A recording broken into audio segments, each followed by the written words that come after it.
الحمد لله الذي أنعم علينا وتكرم وتفضل بأن يجعلنا من أمة أحسن من خلق وأكمل وأجمل سيدنا وحبيبنا محمد سيدنا وحبيبنا محمد خير من يرسل فاعلموا أن جمعكم هذا لا يحصل إلا بوجوده فبذلك صلوا عليه وسلموا تسليما في الغدو والآصال أشهد أن لا إله إلا الله وحده لا شريك له وأشهد أن سيدنا وحبيبنا محمدا عبده وحبيبه وصفيه ورسوله لا نبي بعده اللهم صل وسلم على سيدنا محمد صاحب لواء الحمد يوم القيامة وعلى آله المطهرين عن الرجس والغواية وعلى أصحابه الذين هم نجوم الهداية أما بعد حضرة المحترمين para alim, para ulama, para habaib ingkang kula mulyakaken wabil khusus Al Ustadz Hasan saking Gomblo, Al Ustadz Muhammad Eko Wahyudi beserta Khatimul Majlis Ahbabul Mustafa Hafizakumullah wa akramakumullah, semoga dimuliakan dan dijaga oleh Allah Subhanahu wa taala. Amin ya rabbal alamin. Dumateng Bapak Kepala Desa napa niki? Wonokerto nggih.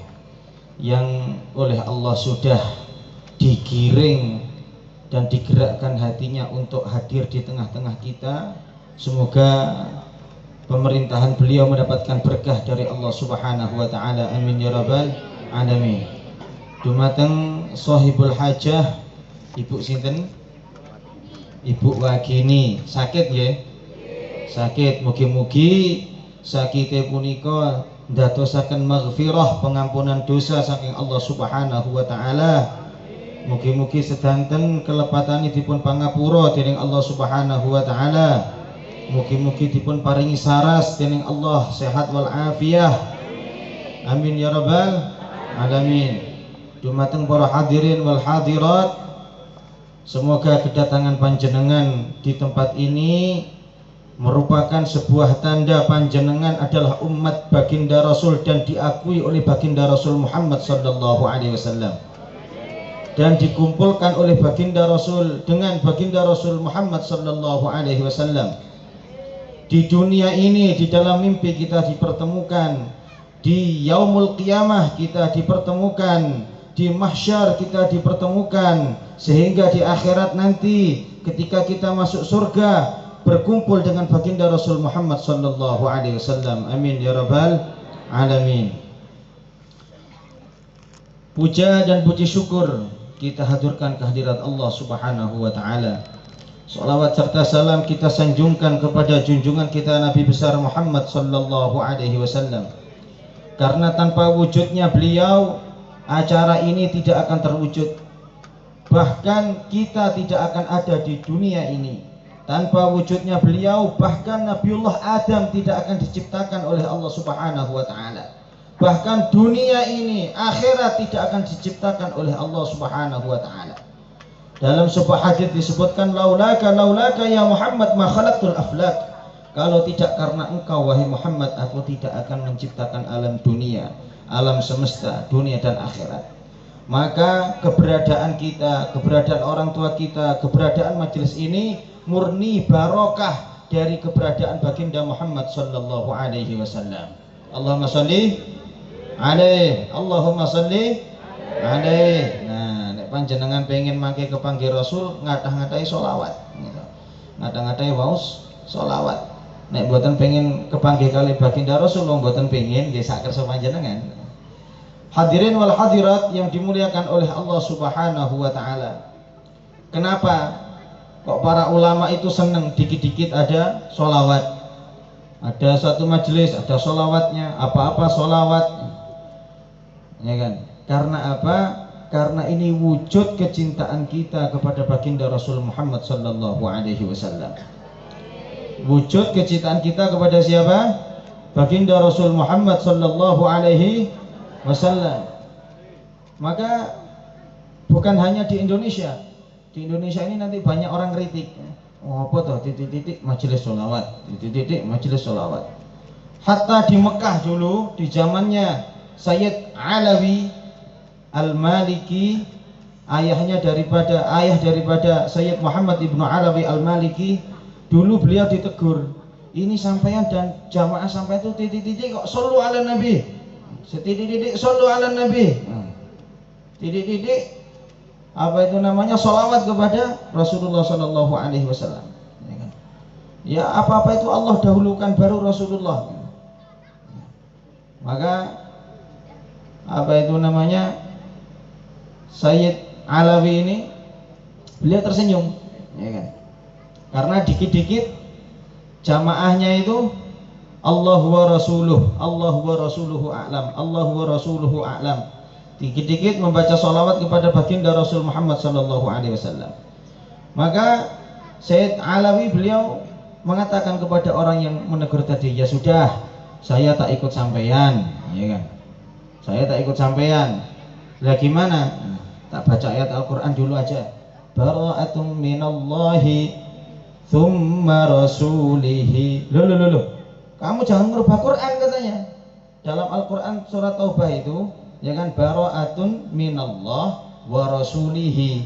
Nah, ini ada orang yang tidak suka kalau dikit-dikit Allah wa rasuluh itu Allah dan Rasulnya itu ada yang tidak suka orang seperti itu. Katakan Allah kemudian Rasulnya. Maka beliau membaca ayat Quran bara'atun minallah. Nah, wa rasulihi seharusnya dirubah thumma rasulihi oleh Sayyid Alawi. Maka ini orang, kamu jangan membaca Quran. Nah iya, ini kan ikut sampeyan. Kalau sampeyan tidak suka kata-kata wa rasulihi, berarti dalam Al-Quran harus dirubah juga thumma rasulihi. Artinya apa? Artinya apa-apa itu ingat kepada Allah dan Rasulnya itu dicontohkan oleh Allah di dalam Al-Quran. Hadirin wal hadirat yang dimuliakan oleh Allah Subhanahu wa ta'ala. Ini acaranya sebenarnya selain sholawat napa niki, Pak? Santunan kepada anak yatim. Pas di bulan Muharram, Rasulullah sallallahu alaihi wasallam beliau bersabda, Ar-rahimuna yarhamhumur rahman, irhamu man fil ardi yarhamkum man fis sama. Orang-orang yang senang menyayangi, Ar-rahimuna yarhamhumur rahman, maka akan disayangi oleh Allah Subhanahu wa taala. Kalau orang senang menyayangi kepada, mengasihi kepada orang-orang yang lemah, kepada makhluk yang ada di dunia ini, termasuk menyantuni anak yatim, yarhamhumur rahman, maka dia akan disantuni, akan dikasihi oleh Allah Subhanahu wa ta'ala, ya kan? Oleh karena itu, irhamu man fil ardi yarhamkum man fis sama. Kasihilah, santunilah apa saja orang-orang yang ada di bumi, yarhamkum man fis sama, maka orang-orang yang ada di langit, yaitu para malaikat, akan mengasihi kalian. Itu sabda Rasul sallallahu alaihi wasallam.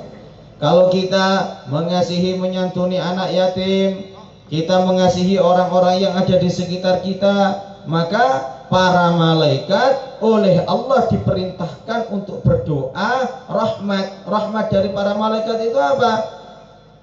Rahmat dari para malaikat itu permintaan ampun kepada Allah untuk kita semua.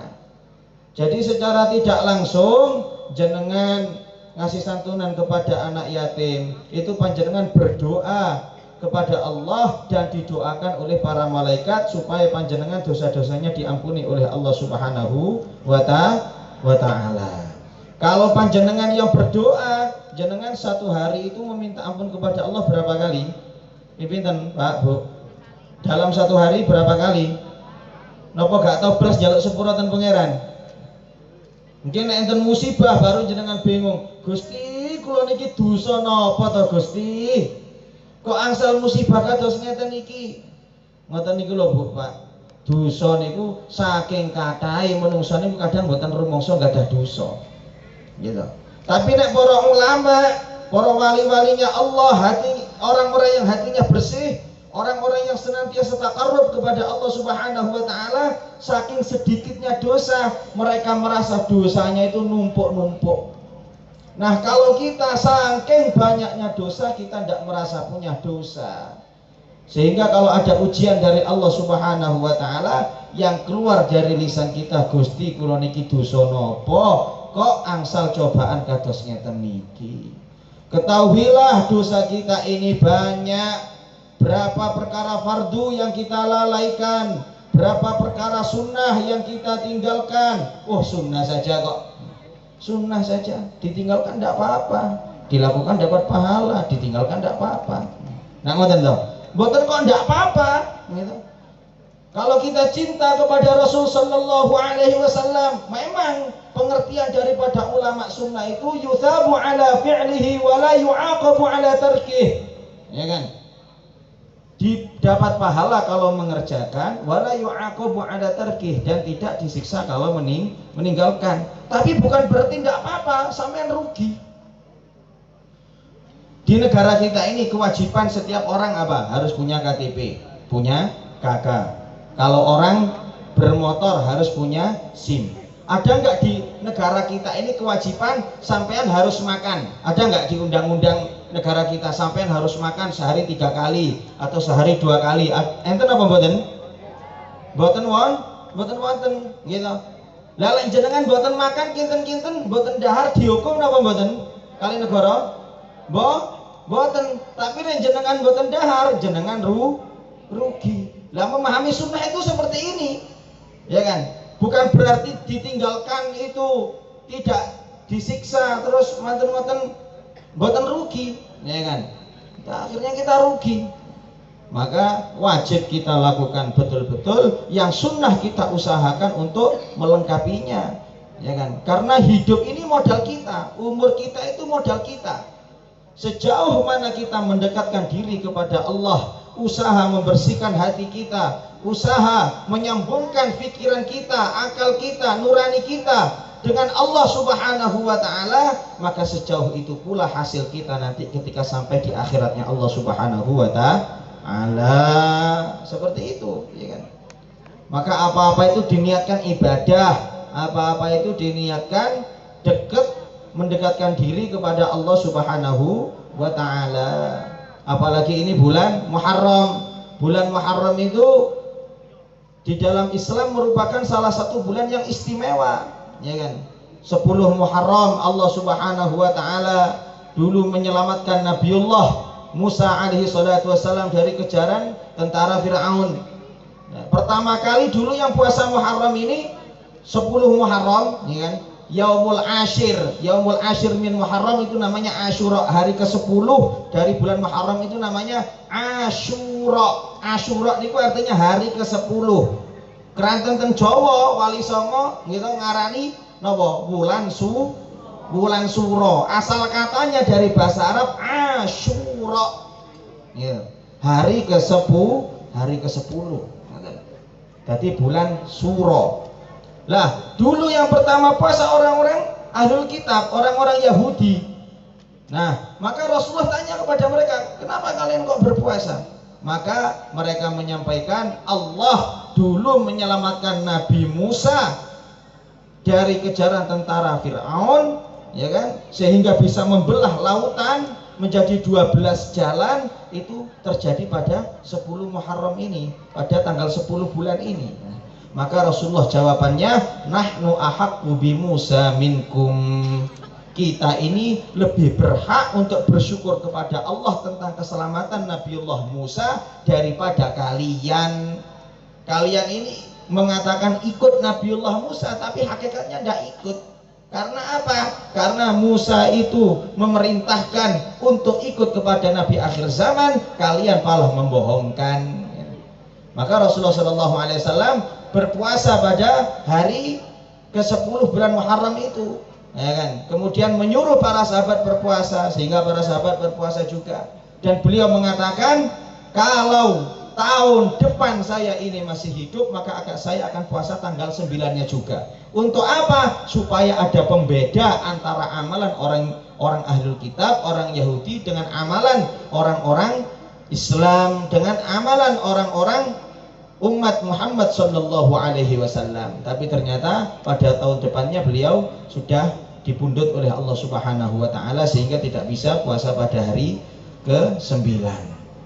Maka hadirin yang dimuliakan oleh Allah Subhanahu wa taala, banyak sejarah besar terjadi pada bulan Muharram. Termasuk hijrahnya baginda Rasul Muhammad sallallahu alaihi wasallam. Ya kan? Oleh karena itu, siapa itu? Sayyidina Umar radhiyallahu taala anhu, beliau meletakkan penanggalan tahun Hijriyah itu awal bulannya adalah bulan Muharram. Karena apa? Waktu hijrahnya baginda Rasul sallallahu alaihi wasallam. Rasulullah selamat dari kejaran-kejaran orang Quraisy. Rasulullah mendapatkan banyak pengalaman-pengalaman berupa pengalaman rohaniyah dari Allah Subhanahu wa taala, pertolongan-pertolongan dari Allah Subhanahu wa taala. Oleh karena itu di bulan Muharram ini kita ini dianjurkan untuk banyak-banyak mendekatkan diri kepada Allah Subhanahu wa taala. Rasulullah menganjurkan tausi'ul iyal, ya kan? Tausi'ul iyal, melonggarkan nafkah kepada keluarga kita, kepada anak istri kita. Itu maksudnya apa? Maksudnya Rasulullah mengingatkan agar seorang ayah itu lebih bertanggung jawab lagi dan lebih erat lagi dengan keluarganya. Karena seorang ayah adalah kullukum ra'in wa kullukum mas'ulun an ra'iyatih. Setiap dari kalian adalah pemimpin dan setiap dari kalian akan ditanya akan orang yang dipimpinnya. Seorang ayah pemimpin daripada keluarganya. Oleh karena itu perlu hubungan yang baik di bulan Muharram ini, maka harus memperbaiki hubungan dengan anaknya, dengan istrinya, ya kan? Memikirkan bagaimana istrinya menjadi orang yang dekat dengan Allah, memikirkan anaknya bagaimana menjadi orang yang dekat dengan Allah Subhanahu wa taala, memperhatikan ibadah anaknya, memperhatikan keilmuan anaknya, memperhatikan hubungan anaknya dengan Allah Subhanahu wa taala. Tugas seorang ayah bukan hanya mencari nafkah kemudian memberikan makan kepada anak, kepada istri, bukan hanya itu, tapi tugas seorang ayah adalah bagaimana hubungan anak dan istrinya dekat dengan Allah Subhanahu wa taala. Karena seorang ayah nanti akan ditanya bagaimana ia mendidik anaknya, bagaimana ia mendidik istrinya, bagaimana istrinya kok bisa jauh dari agama Allah, bagaimana sholat dirinya sendiri, bagaimana sholat anaknya, bagaimana sholat istrinya, bagaimana syariat yang dilakukan di keluarganya. Semuanya itu ada pertanggungjawabannya di hadapan Allah Subhanahu wa ta'ala. Oleh karena itu hadirin wal hadirat yang dimuliakan oleh Allah Subhanahu wa ta'ala, paling sekeco niku dados tiyang iman. Yang iman itu paling sekeco. Orang yang paling sukses itu adalah orang yang beriman. Kenapa? Keadaan apapun kalau orang itu beriman mesti sae. Keadaan sehat sae, keadaan sakit sae, keadaan sugih sae, keadaan melarat sae gitu. Kenapa? Keadaan sehat, ya kan, dia bisa beribadah kepada Allah, menambahkan pahala. Keadaan sakit mendapatkan ampunan dari Allah Subhanahu wa ta'ala. Keadaan kaya bisa bersedekah, bisa berinfak. Keadaan miskin senantiasa mendekatkan diri kepada Allah Subhanahu wa ta'ala, bersabar, meminta kepada Allah, meminta rahmat Allah. Itu keadaan orang yang beriman. Hakikatnya orang itu kalau punya keyakinan bahwasannya dia adalah hamba Allah, bahwasannya ia adalah ciptaan Allah, bahwasannya ia dilihat oleh Allah, hidup di atas bumi Allah, di bawah kolong langit ciptaan Allah, bahkan minum dari Allah, keluarnya nafas, masuknya nafas, semuanya yang menentukan Allah, perlu dengan pertolongan Allah, berhajat kepada Allah Subhanahu wa ta'ala. Kalau dia yakin seperti itu, apapun keadaannya, entah dia orang kaya, entah dia orang miskin, entah dia sakit, entah dia sehat, pasti dia adalah orang yang akan diselamatkan oleh Allah Subhanahu wa ta'ala. Tapi kalau orang itu tidak punya iman di dalam hati, merasa jasad adalah jasadnya sendiri, ketika ditanya kapan kamu menciptakan jasad kamu, tidak tahu. Harta adalah hartanya sendiri, diri adalah dirinya sendiri, tidak merasa diciptakan oleh Allah Subhanahu wa ta'ala. Maka apapun keadaannya, dia mau kaya, dia mau miskin, dia punya segalanya, kehidupannya ini hakikatnya kehidupan yang sangat mengerikan. Bagaimana tidak mengerikan, ya kan? Dia di dunia berleha-leha, bersantai-santai, berfoya-foya, tapi ujung-ujungnya nerakanya Allah Subhanahu wa ta'ala. Apa enaknya? Enak sebentar, habis itu selama-lamanya nyemplung nerakanya Allah Subhanahu wa ta'ala. Tapi kalau orang beriman, apapun keadaannya di dunia ini, sengsara seperti apapun, ya kan, ujung-ujungnya apa? Surganya Allah Subhanahu wa ta'ala. Semoga termasuk kita. Amin ya rabbal alamin. Maka jenengan mboten enggak ada napa-napa niku mboten usah kata sambat. Dolan teng tangga sambat wae Mbak, gak duwe brambang, gak duwe micin, ra duwe iki piye, wong lanang ra nyambut gawe. Pindah malih sambat malih, pindah malih curhat malih, temlico curhat malih, gitu.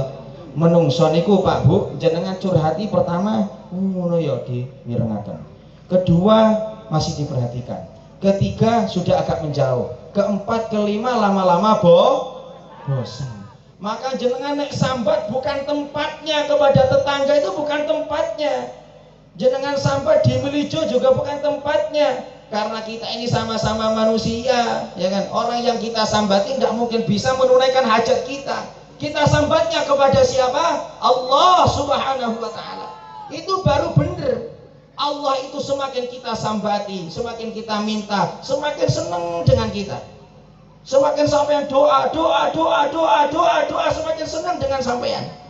Ya tapi kula niki lho pun donga jane ngoten. Tapi kok mboten dikinabulaken nggih dening Allah niku. Lek sampean nggih ketika donga ngoten perasaan atine panjenengan, aku wis donga tapi gak dikabulno. Niki jenenge sampean berprasangka buruk kepada Allah. Dosa gede niku Bu, Pak. Tidak adab kepada Allah Subhanahu wa ta'ala. Lek sampean sudah punya perasaan seperti itu, selamanya doa yang sampean panjatkan tadi tidak akan dikabulkan oleh Allah Subhanahu wa ta'ala. Faliyadzubillah.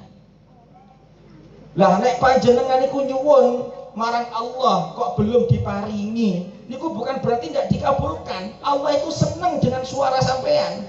Allah cinta dengan rengean sampean. Ngeten lho ibaratnya, nggih, dugi pengamen. Gitu. Nek sing dugi niku banci suarane ngoten niku wis ndang-ndangkeono, bendang ngalih. Tapi kok suarane niku enak kados vokale sholawatan niki wau, mesti jenengan sik Mas sik terus Mas. Rek Mas iki dan lain sebagainya. Diperlama, dilama-lamakan. Ya kan? Kemudian dikasih. Nah, kasih lek ngasih enggak 500, 5.000, 50.000 dan lain sebagainya. Karena senang. Begitu juga kita. Kalau kita itu minta belum dikabulkan oleh Allah, itu bukan berarti tidak dikabulkan. Allah senang dengan tangisan sampean. Allah senang dengan rengean sampean. Allah senang dengan sampean. Sehingga diperlama-lama Allah, ya kan? Saking ridhonya kepada sampean diperlama-lama. Akhirnya nanti dikabulkan oleh Allah. Kinabul ini kulipet-lipet. Kinabulnya min haitsu la yahtasib, ya kan? Tidak seperti yang kita sangka-sangka. Ya kan? Wa may yattaqillaha yaj'al lahu makhraja wa yarzuqhu min haitsu la yahtasib. Kalau orang itu takwa kepada Allah, takut kepada Allah, merasa sebagai hamba Allah, donga tenananten Gusti Allah, nyedek tenananten Gusti Allah, wa yarzuqhu min haitsu la yahtasib, yaj'al lahu makhraja wa yarzuqhu min haitsu la yahtasib. Setiap permasalahan ada jalan keluar, ya kan? Kerjane nggih namung ngoten-ngoten niku mawon, tapi rezekine niku mboten di sono-sono, ndak disangka-sangka. Sekarang kita hitung penghasilan sampean, gitu. Dalam satu hari penghasilan sampean taruhlah 100.000, gitu. Anak 5, sing sitok kuliah, sitok sekolah ngene ngono dan lain sebagainya. Dalam satu bulan berarti 3 juta. Mesti nanti sampean itu lek dihitung-hitung mesti minus teko penghasilan. Kebutuhannya itu mesti lebih banyak nanti. Kebutuhannya mungkin 5 juta, 6 juta. Tapi kok bisa berhasil? Tapi kok bisa hidup kita? Ketahuilah, lek masalah rezeki sama ojo digawe matematika. Masalah rezeki pun damel matematika. Lek damel matematika kita kecewa nanti. Wajib jenengan iku kasbul halal, mencari atau usaha untuk mendapatkan rezeki yang halal. Sampean wajib nyambut gawe golek perkara halal, perintah Allah. Lah, jangan menentukan rezekinya sepiro, itu nanti yang ngatur Allah. Gitu. Jangan ikut-ikut kita, bukan hak kita untuk ikut-ikut penentuan rezeki kita seberapa dalam satu bulan. Sama itu gak cukup. Tapi nyatanya yo kita makan semua, nyatanya yo cukup saja, mbok karo utang-utang dhisik mbok piye ngono, gitu. Cukup mawon. Kenapa? Karena itu sudah tanggungan Allah, bukan tanggungan kita. Makanya nek rezeki pun damel matematika. Wajib jenengan apa? Jenengan lampahi, nanti panjenengan rizkinya sudah ditanggung oleh Allah Subhanahu wa taala. Semoga termasuk kita. Amin ya rabbal alamin. Hadirin wal hadirat yang dimuliakan oleh Allah Subhanahu wa taala. Ini malam-malam yang mulia. Malam-malam yang mulia, bulan-bulan yang mulia. Maka kalau tidak digunakan untuk amalan yang mulia, namanya kita ini tidak adab kepada Allah Subhanahu wa taala, tidak adab kepada Rasulullah sallallahu alaihi wasallam. Maka di bulan-bulan ini kita istighfar, sebelumnya hanya 100, maka ditambahi lagi 200, 300, 13 dan lain sebagainya. Banyak meminta ampun kepada Allah Subhanahu wa taala. Ya kan? Karena rizki kita itu kadang macet, gitu. Rizki kita itu kadang macet, itu sebabnya satu, saking gedene dosa, gitu. Tersumbat oleh dosa-dosa kita. Makanya nggak dapat pertolongan dari Allah Subhanahu wa taala. Nanti kalau banyak nangis kepada Allah, nah sumbatan ini kau hilang, mari lancar, brul. Dan niku tiang-tiang ahli maksiat niku uripe nggih ngeten-ngoten dan lain sebagainya ya sugih mawon. Wong kafir, wong Cina nggih sugih kabeh. Lho jenengan gak oleh meri, ya kan? Gak oleh bilang tapi kok jare wong lek apa iku jenenge wong ahli taat dipermudah. Itu ahli maksiat malah lebih mudah dari kita. Wah, ad-dunya sijnul mu'min wa jannatul kafir. Dunia ini bagi orang yang beriman adalah penjara. Orang penjara itu hidupnya terbatas. Dan bagi orang yang tidak beriman, dunia ini adalah surga. Surga itu artinya apa? Semua yang diinginkan keturutan. Kalau orang masuk surga, semua yang diinginkan pasti keturutan. Lah dunia ini adalah surganya orang yang tidak beriman. Kok sampean mau mengambil bagian mereka? Kok sampean wis dikai surga di akhirat, berarti zalim sampean. Biarkan orang-orang yang tidak beriman itu menikmati dunia ini, ya kan? Kita di dunia ini hanya satu saja yang perlu kita perhatikan. Nikmatnya satu saja, apa itu? Memperbaiki hubungan dengan Allah Subhanahu wa ta'ala. Baru kita nanti akan mendapatkan surga yang dijanjikan oleh Allah. Dan ketahuilah, walaupun itu surga bagi orang kafir, sanastadrijuhum min haitsu la ya'lamun. Ini adalah istidraj, dilulu dening Allah Subhanahu wa taala. Biarkan mereka bersenang-senang. Dosanya ditumpuk, belum dapat azab belum, gitu. Baru ketika datang Israel, disitulah mulai azab bagi mereka sampai waktu yang tidak ada ujungnya. Orang beriman susah, yang dinantikan kalau imannya betul-betul dalam apa? Israel yang dinantikan. Oh, ini yang saya tunggu, ya kan? Berangkat dari dunia menuju kenikmatan yang kekal abadi selama-lamanya. Itu kalau orang yang imannya yang kuat. Nek panjenengan kinten-kinten Israel niku stop riyen napa kulontosi panjenengan ngoten? Pripun? Stop riyen. Saged kitab Israel jenengan. Pun dugi riyen, dereng siap kula pun dugi. Saged ngoten niku. Hah? Nek saged kula daftar ten jenengan mangke. Amalane napa Pak Bu ngoten kula. Wirite napa niku saged kitab Israel. Boten sakit kalau sudah datang tidak bisa di stop gitu. Maka hadirin yang dimuliakan oleh Allah Subhanahu wa taala, di bulan Muharram ini betul-betul hati kita ini kita mantapkan gitu. Kita mantapkan, kita tawajuhkan, kita konsentrasikan untuk mendekatkan diri kepada Allah agar kita ini mendapatkan derajat yang betul-betul tinggi di sisi Allah Subhanahu wa taala, sebagaimana yang derajat yang Allah berikan kepada para ulama zaman dahulu, sebagaimana derajat yang Allah berikan kepada wali-wali Allah, sebagaimana derajat yang Allah berikan kepada para tabi'in dan orang-orang yang dekat kepada Allah Subhanahu wa taala. Harapannya apa? Harapannya anak-anak cucu kita ini menjadi orang-orang hebat seperti mereka, menjadi pewaris-pewaris baginda Rasul Muhammad sallallahu alaihi wasallam. Cita-cita yang tinggi, anak hafal Quran, anak hafal hadis, anak betul-betul paham fikih mazhab Syafi'i, betul-betul paham alur pemikiran para ulama gitu. Wah, mboten saged zaman kados ngeten. Niku terlalu cita-cita angan-angan yang tinggi fata morgana niku. Zamanipun kados ngeten lho. Mboten saged.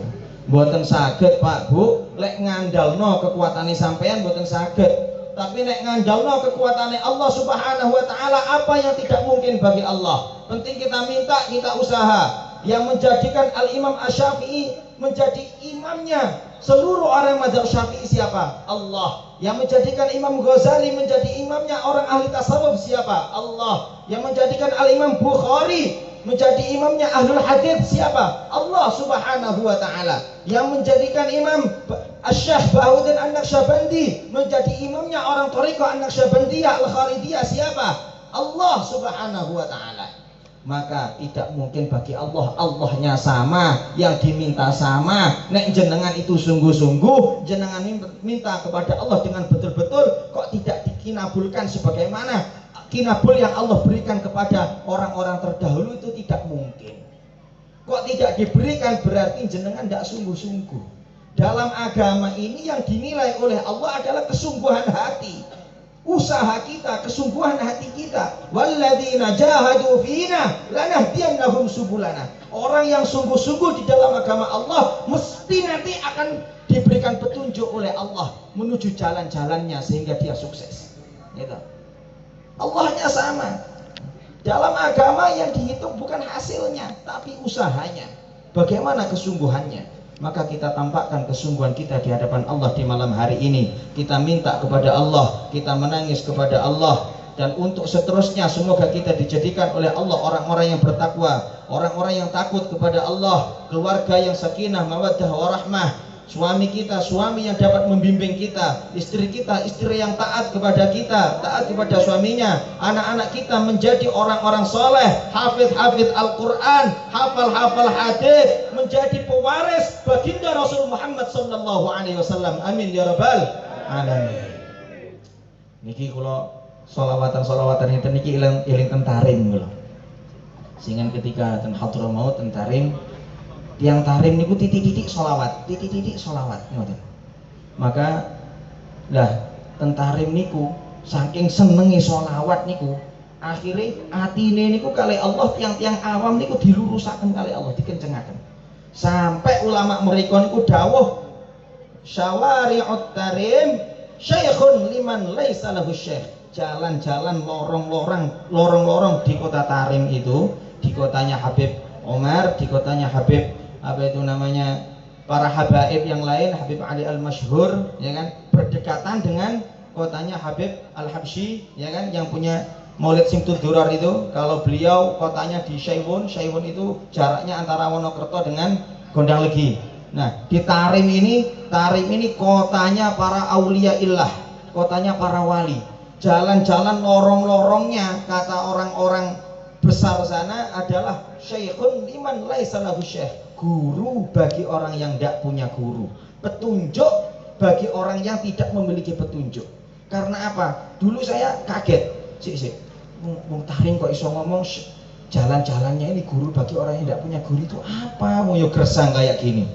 Tapi setelah tak pikir-pikir, saya melihat rumah, saya melihat apa itu namanya kesederhanaan di sana. Setiap memandang orang di sananya itu, setiap memandang orang, memandang rumah itu ingatnya Allah, ingatnya akhirat. Di situ saya sadar, betul, Syawari'ut Tarim syekhun liman laisa lahu syekh.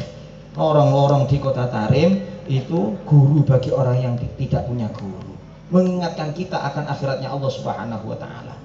Oleh karena itu mereka bisa seperti itu, sebabnya apa? Sebabnya kecintaan kepada baginda Rasul Muhammad sallallahu alaihi wasallam.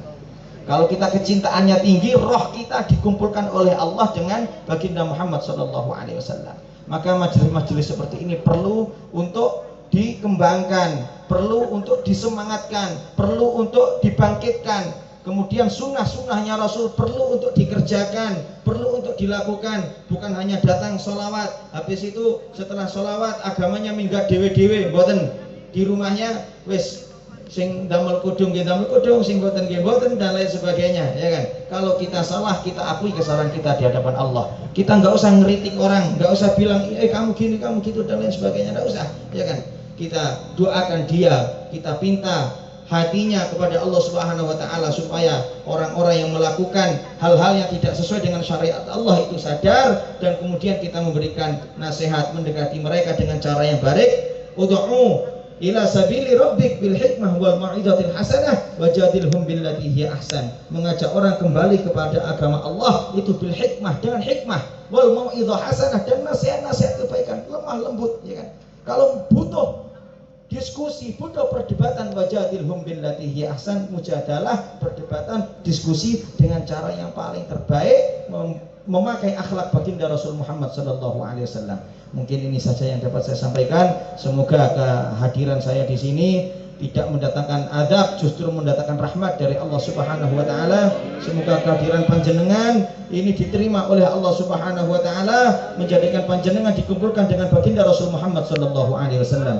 Aqulu qouli hadza wa astaghfirullah li wa lakum innahu ghafurur rahim. Wassalamu alaikum warahmatullahi wabarakatuh.